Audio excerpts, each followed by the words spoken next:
Hello, everyone, and welcome. It is Wednesday, and the Knowledge Bolide crew is all gathered on my screen. They're all right here, safely out of your reach.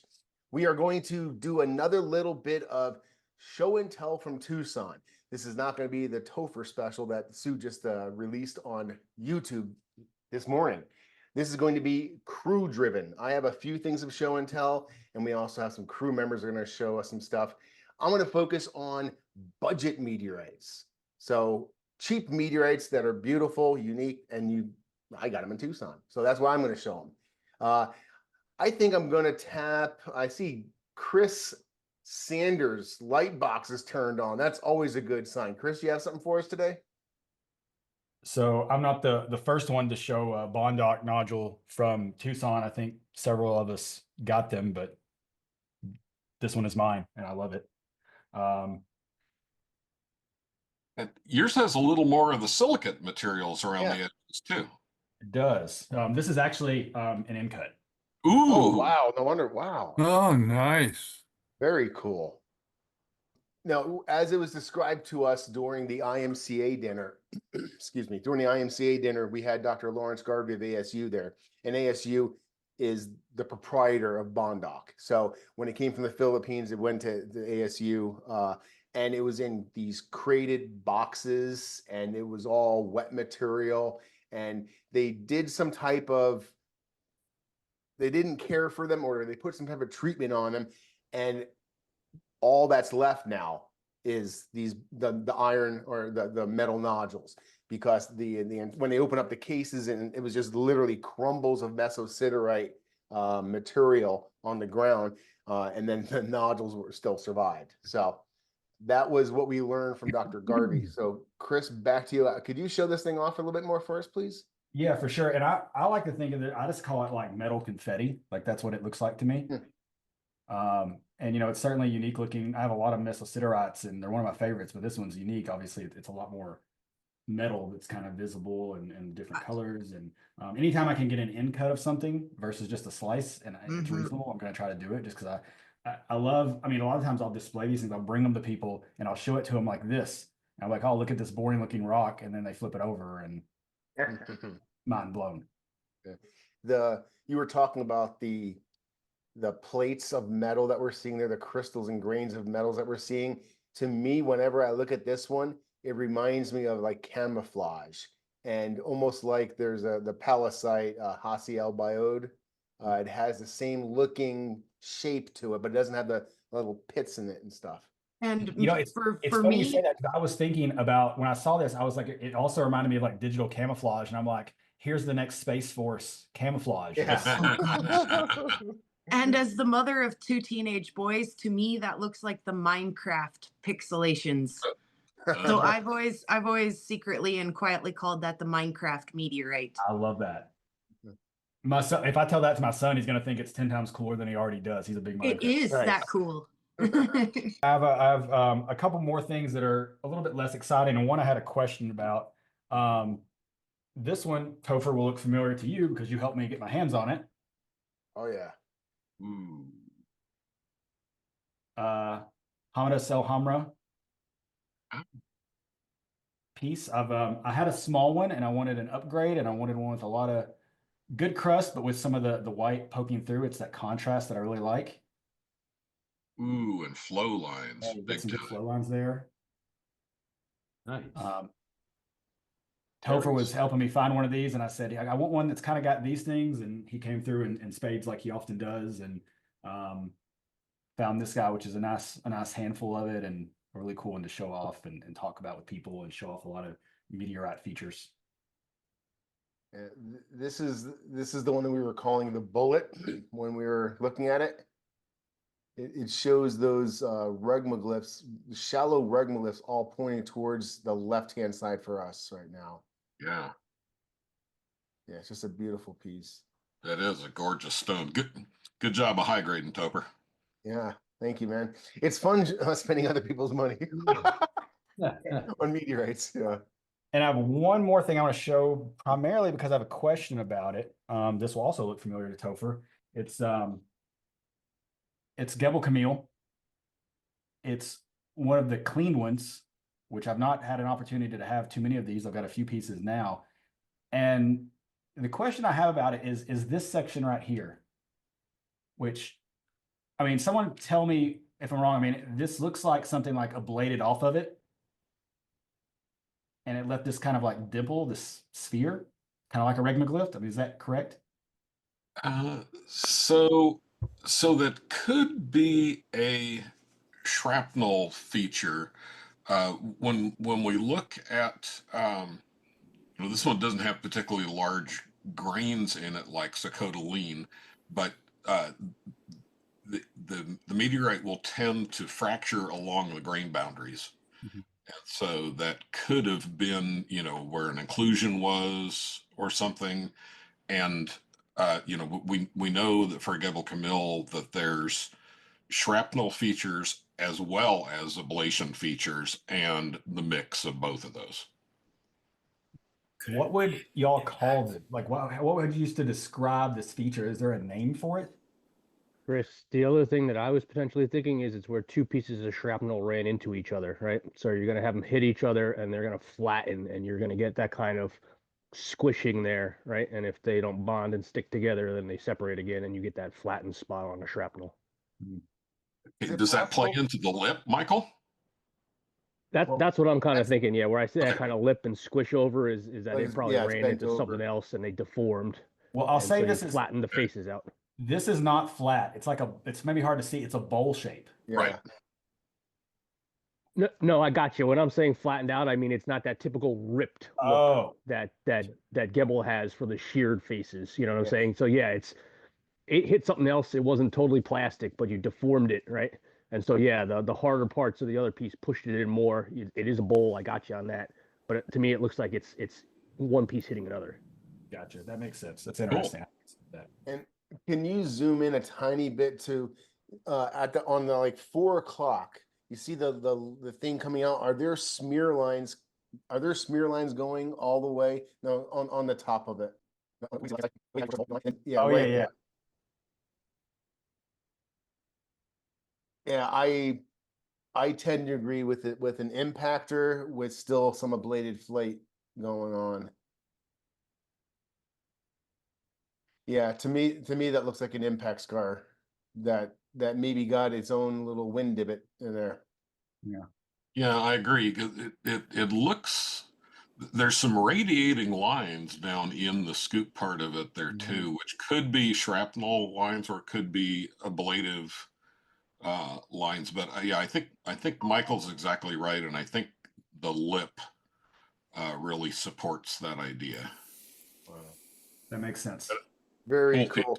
See, this is another example, Chris. This is the last one you wanted to show, right? Yeah. Mhm. Okay, thank you very much. This is another example of a very inexpensive meteorite. Gebel Kamil is really not that expensive. Iron meteorite, and there's different flavors of it. You can get it in, you can go after the really highly sought after pieces with the texture on the outside, the lizard skin. You can go after just natural patina looking ones, or like Chris showed us there. There's a new way of doing it. Well, not new, but they're polishing them lightly, taking everything off so it's just the metal.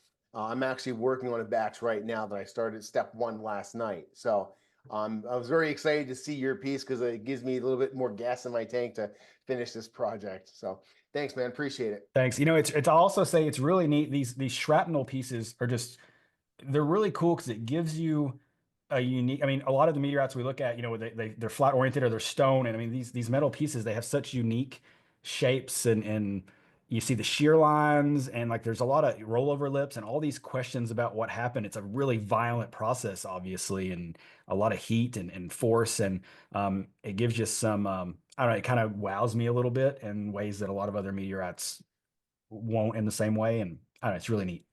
Yeah, I'm 100% on board with you, man.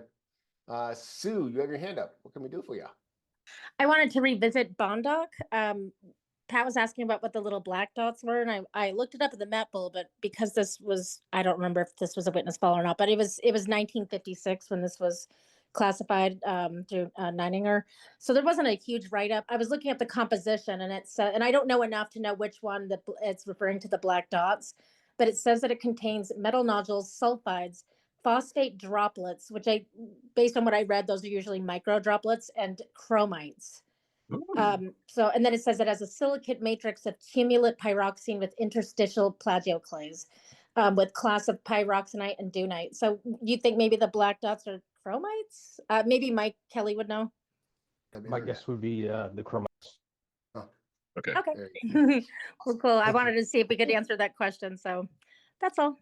Well, I am going to show off some stuff right now. So it's going to be show and tell with Topher. I want to show this to you and see if you guys can recognize this autograph.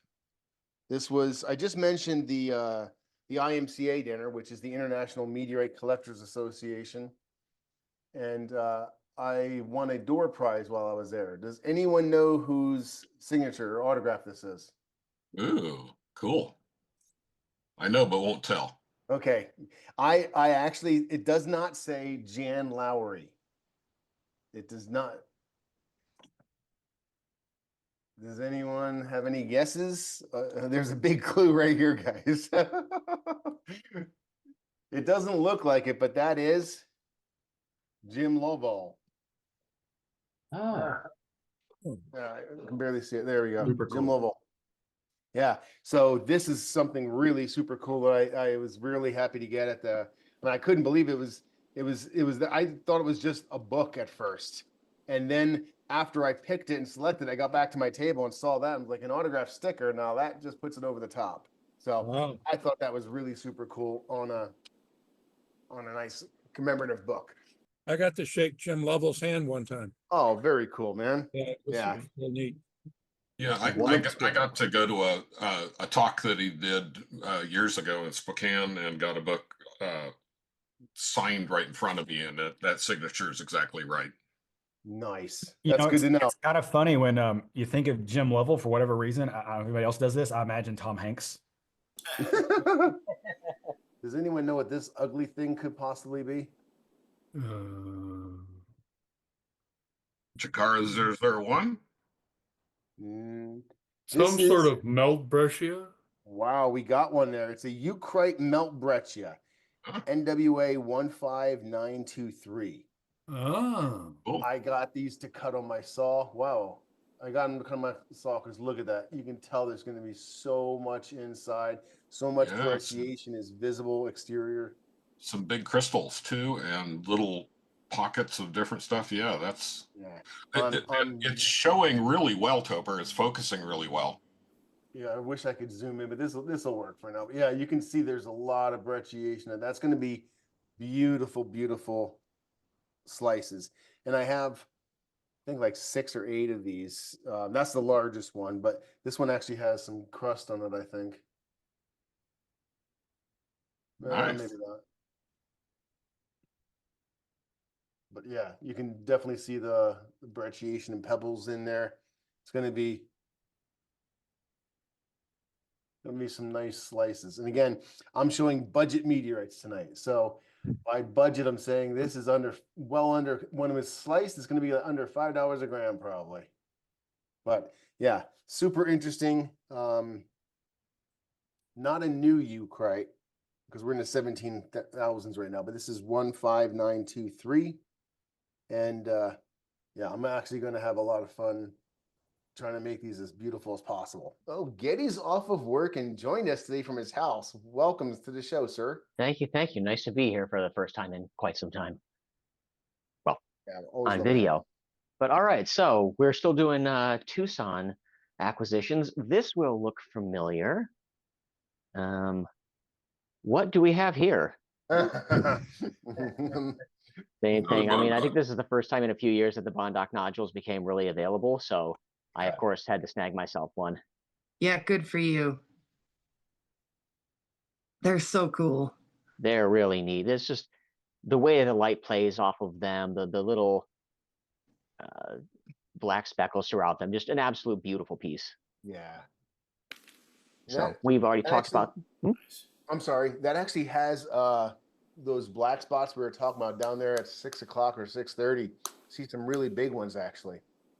You're talking like right there where my thumb Yeah, is? exactly. Yeah, I'm wondering if that's like a big silicate inclusion. Might well be. Have Yeah. not yet looked at this under the microscope, which is Shame on you. unfortunate, but Wow. so Very we already cool. talked about that, so I won't spend too much time on that one. One other thing, this is, we'll call it meteoritic, meteorite adjacent. I had kept my eye on one of these for a while. Oh, congrats. Those are getting hard to find. They Yeah, are they getting are. hard to find. This is the Halley's Comet coin made by Bob Yeah. Hagg back in 1986 to commemorate the arrival of Halley's Comet. This is made out of Campo del Cielo, if I'm not mistaken. That's correct. And it's actually from sawn pieces of that meteorite. So it still has the grain boundaries that you can see.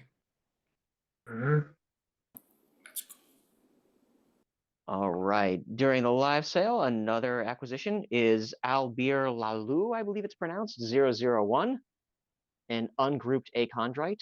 Oh, wow. You went big. Yeah, that's a 17 grams huge on this one. piece. Wow. It was actually originally 29 grams. This was that 29-gram piece that he was selling at a really good price, and ended up splitting it with Marissa. So Oh, she very got cool. like a 12-gram piece, and I have the 17-gram piece here. And this is amazing because you see all these green crystals within it, but when looking at it under the microscope, the whole thing is just crystals. Brown crystals, green crystals, white crystals, the whole thing. It's incredible. And I believe that this one is called a norite, is the type of material that it is. So volcanic material, undoubtedly. Very, very cool. Can we see the backside for 1 second? That has a really cool pocket right there. I'm surprised that thing stayed together, man. Jesus. It might have been glued back together. I think that it has a couple of glue spots on it. You hit it with the UV light, and you see Gotcha. bright glowing lines. Wow, that's some really, really interesting, weird stuff. Or as Johnny Carson would say, some weird and wild stuff. All right, and one final thing. I did not get this at Tucson, but Topher got this at Tucson and then sold it to me. This is one of the slices of Gebel Kamil that he showed off last week. Yeah. And I just Thank love you for the this. nice post on Meteorite Club. I haven't had a chance to respond to it yet, but we Yeah, of appreciate course. that. It's just such a unique slice. Yeah, you got the one with the rolled over corner where the Neumann lines in the attack site, clear in the lower right, where it curves. Other right. Other right. Oh yeah. Yeah, right down there where it curves back up and around. Yeah, and it has some incredible inclusions with the swaths of camosite around the inclusions. Please tell me you thought it was as beautiful when you got it as when you saw it on screen, because it is absolutely gorgeous right here on this screen. It is better in person than I think what it displayed as. In particular, this kind of micro Widmanstätten that we're seeing. Exactly. It is really hard to photograph, really hard to film, but I think I've got it pretty decently showing there. Yeah, no, it's like showing off really well, but it is the most unique Gebel that I've seen. Great prep work on it. I was very surprised to see this because it's it's an ungrouped iron, but it's a taxite like almost 20% nickel. So you don't expect to see this Widmanstätten pattern, and yet here you have it, kind of a micro Widmanstätten and these just fantastic inclusions, swaths of camosite around them. It just plays beautifully in the lights. Yeah. So, wow. Thanks for picking those up, Topher. That is awesome, my man. Thank you so much for sharing that with us. And Gady, can you just say hi to me real quick so we can actually get your face on camera? Right over here. Nice. Thank you. All right. Thank you. I appreciate you doing the show and tell, man. Thanks for joining us on your day off. I wanted to show you these meteorites. There's 3 of them, and I wanted to see if you guys could guess the meteorite. Does that help you? This is an Arizona meteorite. Gold Basin? There you have it. Gold Basin. When I was in Tucson, I got a bunch of this. Well, I made a point to buy a bunch of it while I was in Tucson, so I can cut it all in the isomet while I was there. And then I came home and lapped it, and it all looks really, really super great. So Oh, it looks awesome. Metal nodule is killer. Yeah, and when you zoom in, you really can see like there's a lot going on in there too. Oh yeah. There we go. I had a really fun time cutting this stuff, and here's another one. This is not a lot. This is not the same stone. This is a different one. Wow. Oh, that's cool. Yeah. Those are going to sell at a heck of a premium, Topher. Yeah, because I prepped them and I cut them. I still think they can sell though. No, no, I think some of these, not the real choice ones, like, you know, there's only like 3 of them that had these inclusions, but I think a lot of my Patreon supporters are going to be getting a package in the mail soon, and it might have a Arizona meteorite in there for them. So that's what I wanted to show those. And you know what, while I'm going to jump on this one. This kind of annoyed me because I really wanted this to be a classified meteorite. I bought it as a classified meteorite, but it's not a classified meteorite. This is NWA 7301. It's provisional LL3. And as you can tell, it's, you know, 10,000 meteorites old, being 7103. So there is no more work being done on this puppy. But Was that the little black inclusion carbonaceous? no, I don't. Right there, maybe. No, Yeah. I don't know. As I was cutting these, though, I was just like, these are probably the most densely packed chondrules I've seen or on anything that I've cut. They're very circular too. I mean, yeah, there's a really interesting mix, and I've been learning about chondrules some more, and the one in the upper right that has holes in it, that I think is a dark zoned chondrule and is indicative of incomplete melting, and it's one of my 3.15 and below predictors. Wow. It's not a guarantee, but it's. Yeah. But yeah, you've got a lot of cluster chondrule stuff going on. Bingo. And then you also have some bleached chondrules that are very circular that must have bleached as free-floating chondrules. That's nice material, Topher. Yeah, this is I have about 10 pieces of this now. It's beautiful. I had such a good time working on this stuff. Now, there's nothing stopping you from classifying it again. I'd have to go back and buy all the rest of it, though. Yeah. Look at this. Oh, wow. Ooh. That's got great variety. That is about as bleached as you can get, man. Yep, that was, you know, right near the top of the dome of the circular chondrule, but that's a very wide bleaching rim.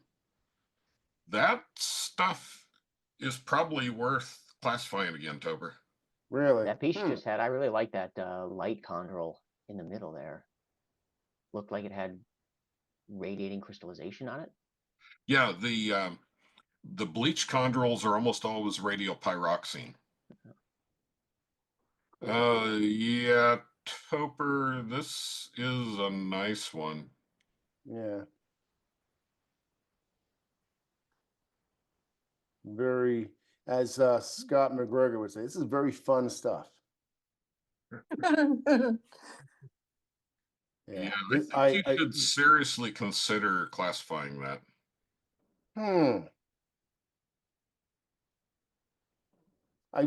This is the one that when I was cutting, I was like, you know what? This shape, this size has Mike Kelly thin section written all over it. Look at that. Could you imagine a thin section of that? Wow.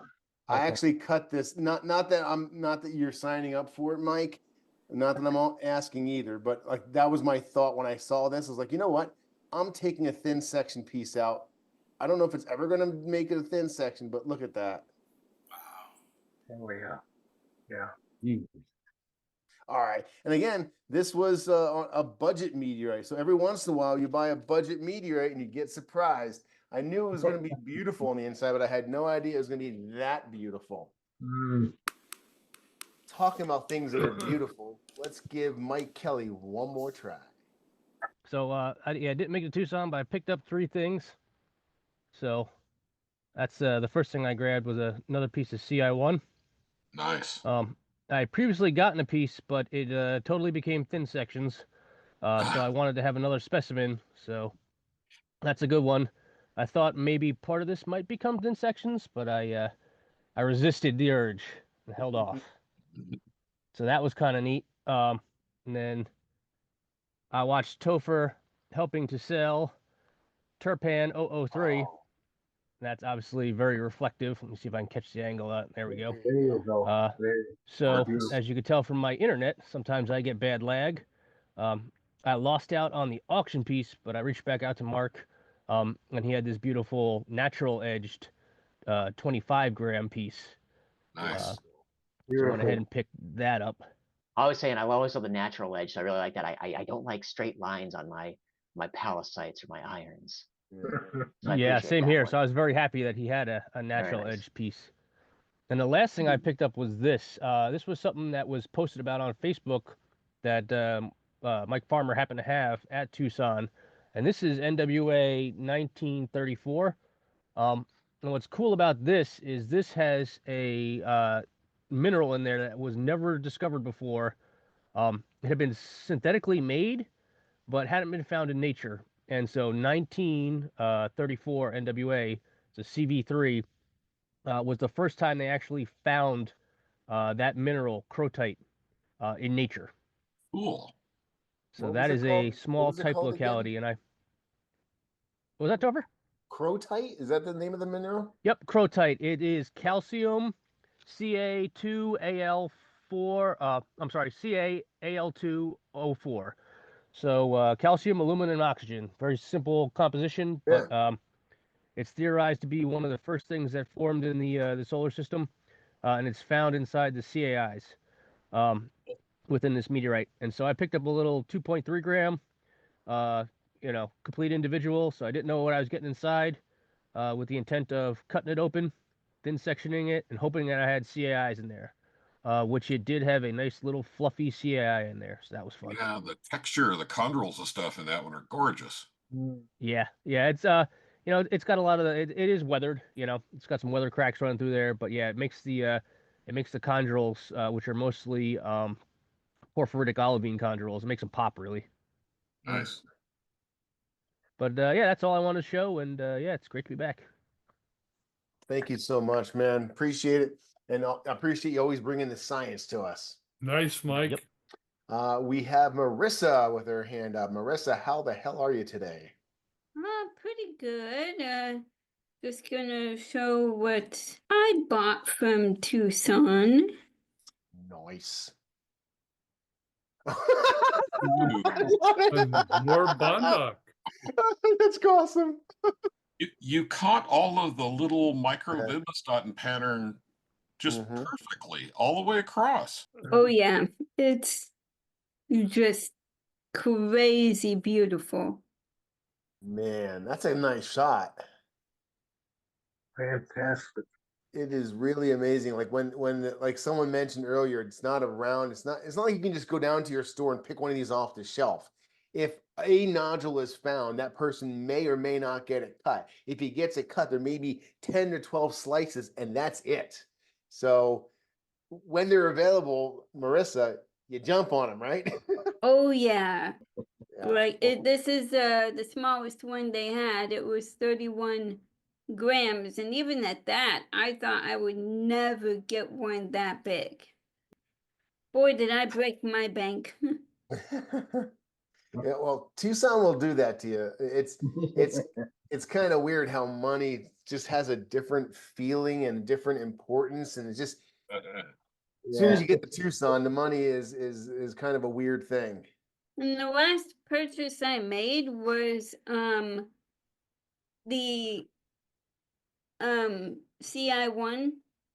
I had to pick up a little 0.08 gram of that, but I didn't get a picture of that yet.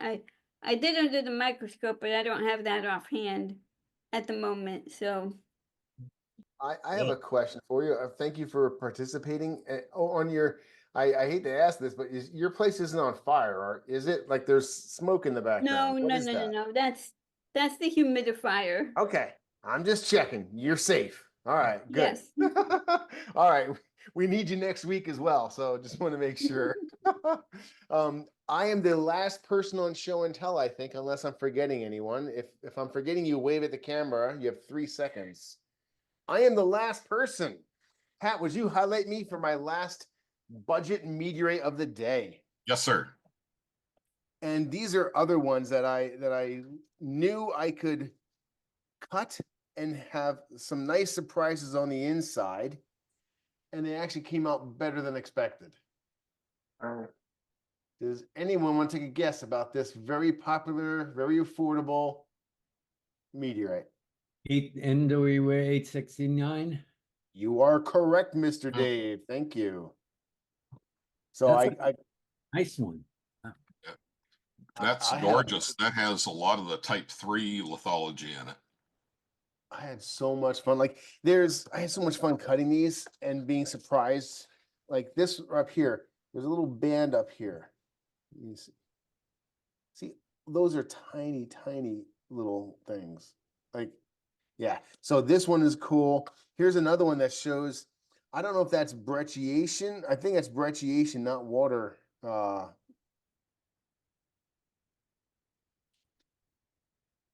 Because you can even see it. I don't know. It may be water. On this No, side, it's it looks like brecciation. water. Yeah, You think it's brecciation? there's not a lot of cracks going through, and it's not near the edge. So I agree with Michael. Wow, there you have it. That's beautiful then. Good. I was hoping it was. Yeah, that is a gorgeous 869, man. It never disappoints. No, they're Whoa.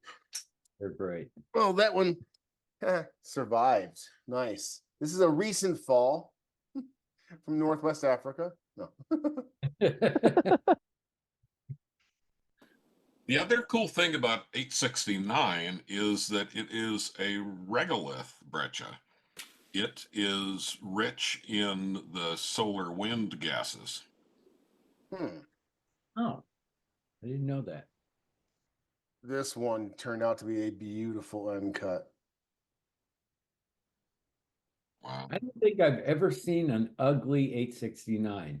Yeah, I know. It's like I'm going to show you 2 more. This one has I think the tightest, smallest chondrules. And the next one is when I cut it open, I was like, this is the one end cut that I am keeping for myself. Out of all these, I'm just keeping one of them as a memento of Tucson. This one has some nice exterior remnant crust on it. Very And then nice. it just really pops when you flip it over. Oh, geez. Ooh, That's a really nice one. some big clasts in there and Yeah. fairly large blebs of metal. What are those clasps, though? Those look really strange. This Yeah, is a breccia of what, 4 through 6? I think it's 3 through 6. Yeah, wow. Yeah, those, yeah, the clasts are tough. Yeah. And the other thing we have to remember too, because this is a regolith breccia, there was other crap impacting on the surface of its parent body, and so there could be anything mixed in there. Right. Yeah. I am just a big fan of 869. So this is just another example of, you cut enough ugly frogs. No, these are very affordable meteorites, and I want to make sure that we always point that out and close loop on that. We like showing you the rare of the rare. We're collectors, and we like the rarity and the expensive ones and the oddities and shocking everyone and showing off. We love that. Not everyone can afford, $3,000 for a little hunk of rock, and we understand that. But when you look at something like this and you realize it's 30 grams, you're looking at like $50. You can have a authentic space rock prepped professionally by me for $50. And it's not just for me, but whenever you see 869, you're going to get a beautiful meteorite more than likely. So that's my budget meteorite wins from Tucson. Guys, thank you very much for joining me and the crew here for the show and tell from Tucson. We have a lot more great things coming this year, so please subscribe to the channel. And for the best and awesomest experience, you can join on Patreon as a $10 a month supporter and get access to a bunch of behind the scenes and bunch of different videos we've made for a year and a half. There is a free membership on Patreon that'll give you access to some stuff. But so I would recommend if you like what you see here, go out to Patreon and become a supporting member. We really totally appreciate it. And we'll see you next week. Bye.